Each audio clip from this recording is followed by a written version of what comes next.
Bienvenue dans cette nouvelle vidéo. Donc ici, je vais présenter tout simplement un petit peu à quoi correspondent les réglages sous WooCommerce.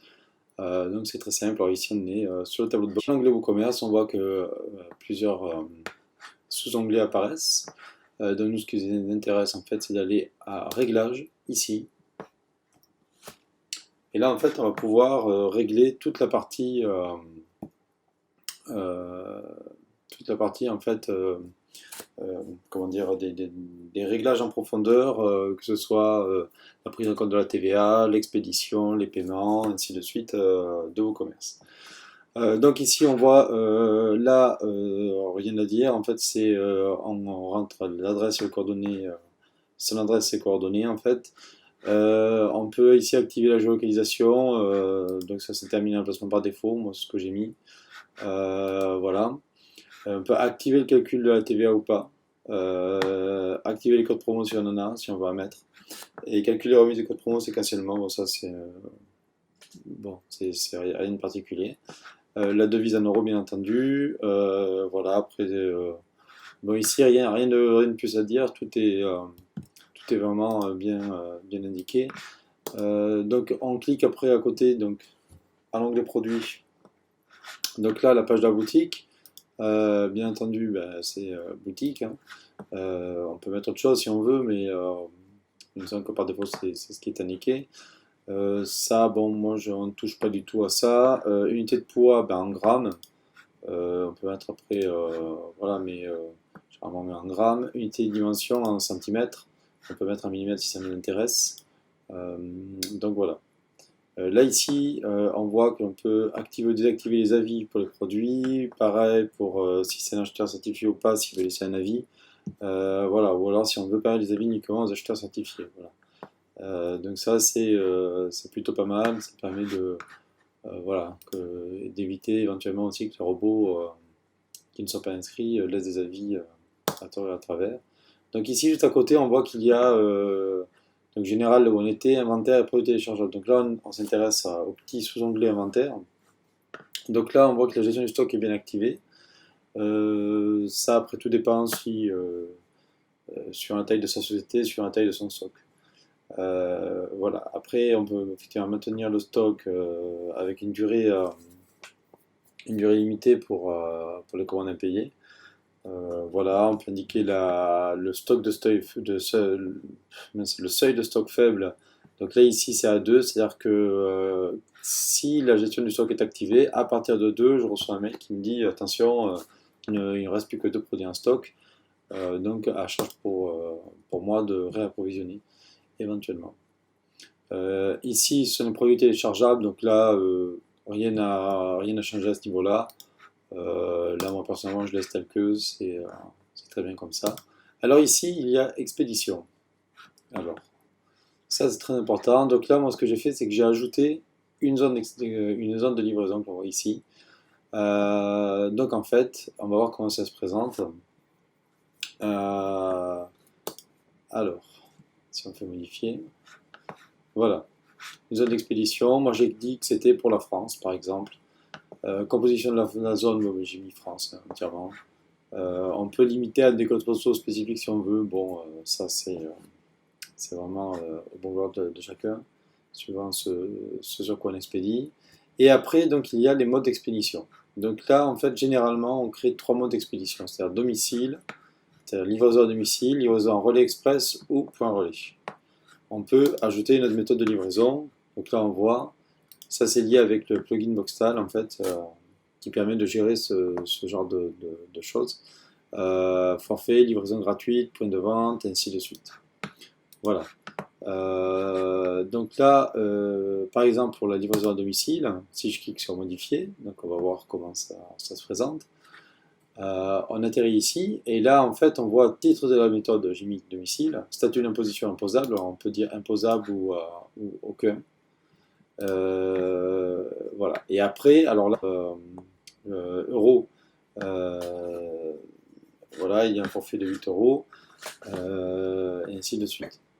Voilà, et là pareil pour le poids, c'est de 0 à 5 kg, c'est 8 euros, et de 5 à une, une tonne, oui, c'est pas beaucoup, mais bon, ça fait 10 euros. Donc voilà, on peut ajouter des règles comme ça et supprimer la règle sélectionnée. Par exemple, si on sélectionne la règle, on la supprime. Voilà. On peut effectivement inverser si on veut comme ça, par glisser-déposer. Donc voilà.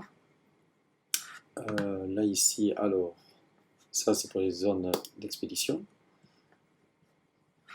Voilà. Il y a les options de livraison.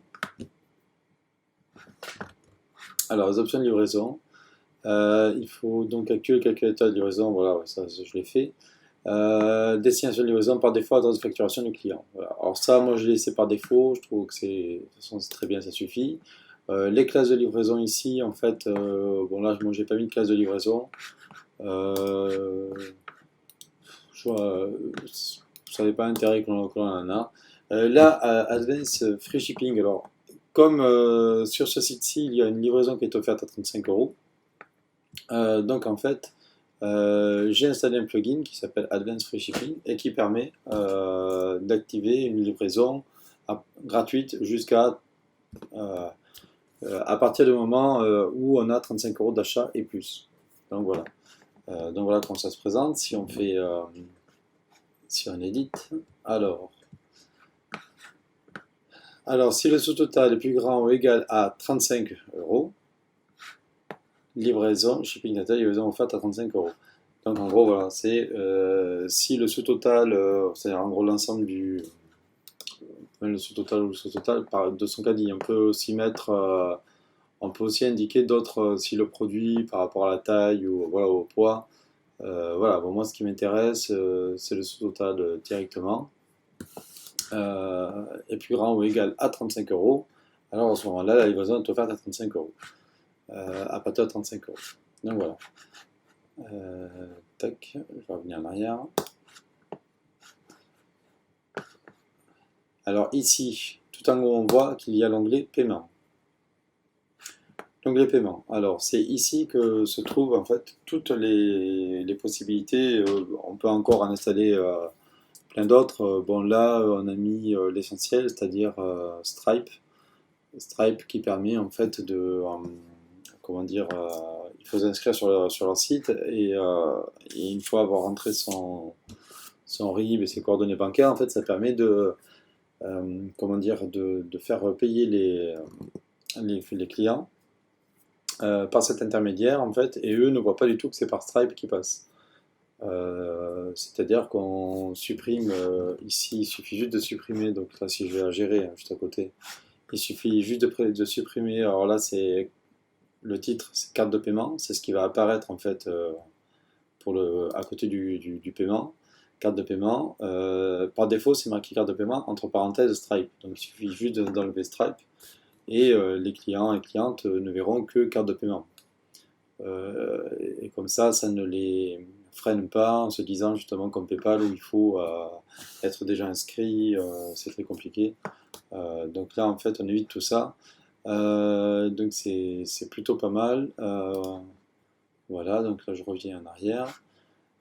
Après, bon, virement bancaire, voilà, on peut accepter les paiements par virement en personne, transfert bancaire. Après, accepter les paiements par chèque en personne, voilà, ainsi de suite. Donc, si on veut accepter les paiements par chèque. Donc, c'est plutôt pas mal et c'est assez simple à gérer. Donc voilà, compte et confidentialité. Alors, ça, moi personnellement, j'y ai pas touché. J'ai juste, il me semble, bien spécifié la page politique de confidentialité. Même il me semble que par défaut, ça le met de suite, hein, ça le détecte. Voilà, donc là ici, tout ça par défaut, faut pas y toucher, quoi. C'est très bien comme c'est. Là ici, la conservation des données personnelles. Alors là, c'est conserver les comptes inactifs. Donc en fait, ce sont des données, enfin, c'est légal. C'est-à-dire que au niveau, quand on tient en fait une boutique, on a une obligation de tenir des comptes, comment dire, de tenir de conserver des données sur les clients. Donc voilà, par exemple, les données Stripe donc de paiement, là je sais que c'est 6 ans, alors j'ai mis ici 6 ans. Mais si, comment dire, si on laisse pas de défaut, c'est limité, il me semble. Ça, à la septième année, ça supprime en fait, les données qui sont antérieures à 6 ans, en fait, ou postérieures à 6 ans. Donc voilà, donc ça c'est plutôt pas mal. Là, il faut éventuellement se renseigner pour voir exactement légalement combien de temps on doit les conserver. Et ici, email. Alors voilà, là, pas besoin de toucher à ça. On met en fait les emails en fait à chaque fois que l'on veut. Là, le panier. Alors voilà, ça c'est, on indique en fait les pages en fait. Comment dire, euh, ça correspond bien, donc la page validation de commande forcément avec la page validation de commande. Voilà. Ça, donc là, pas besoin d'y toucher. API REST, crochet web, tout ça, pas besoin d'y toucher. Voilà. Ben, c'est tout pour cette vidéo.